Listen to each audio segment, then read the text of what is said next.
L'apparition soudaine de Luffy sans son emblématique chapeau de paille dans le chapitre 1127 de One Piece suscite de nombreuses spéculations parmi les fans car elle soulève des questions sur la nature réelle des événements qui se déroulent. Les théories indiquent que l'arc Elbaf tant attendu n'a pas nécessairement commencé et que le chapeau de paille pourrait avoir été hypnotisé par une illusion, peut-être lancée par Loki, le dieu farceur nordique.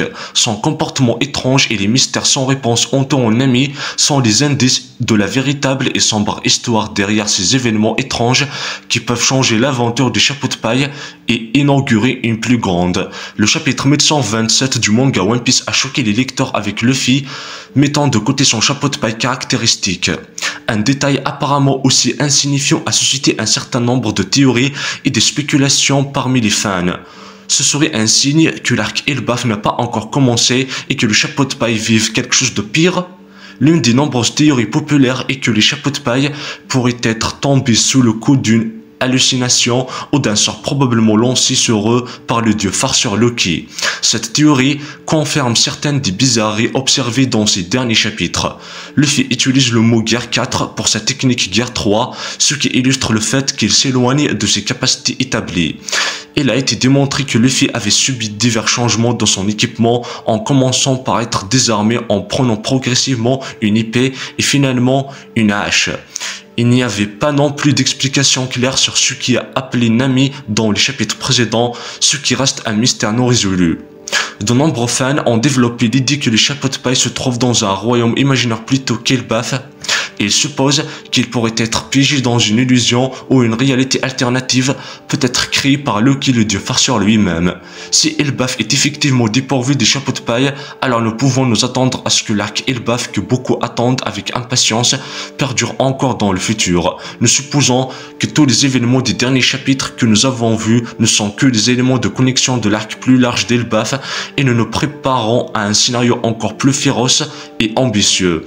Le chapeau de paille de Luffy n'est pas seulement un accessoire de mode mais aussi une représentation de son voyage, de ses aspirations et en fin de compte de son identité en tant que futur roi des pirates.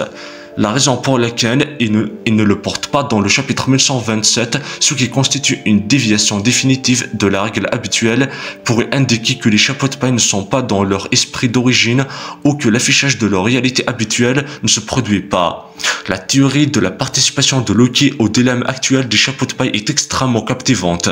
Loki, la divinité trompeuse de la mythologie nordique, est bien connu pour sa capacité à déformer la réalité et à fabriquer des illusions. S'il a vraiment jeté une malédiction sur les chapeaux de paille, cela pourrait être la raison des événements irrationnels et de la perte de chapeaux de paille. Si l'arc d'Elbaf n'a pas encore commencé et que les chapeaux de paille sont en fait pris dans une illusion ou une réalité alternative de Loki, cela aurait des conséquences désastreuses pour l'histoire globale de One Piece. Cela pourrait signifier qu'Oda a de plus grandes choses en tête pour les chapeaux de paille, l'arc d'Elbaf étant un pivot majeur de leur existence. Dans One Piece, les derniers chapitres ont plongé les fans dans une frénésie de théories et d'attentes folles. Les spéculations vont bon train sur le chapeau de paille manquant, la capacité de Luffy à de nouvelles capacités et l'invocation inexplicable de Nami. Tout cela semble indiquer que l'arc d'Elbaf n'a pas encore réellement commencé et que les chapeaux de paille pourraient être émergés dans une sorte d'illusion ou de réalité alternative, peut-être arrangée par Loki, la divinité trompeuse.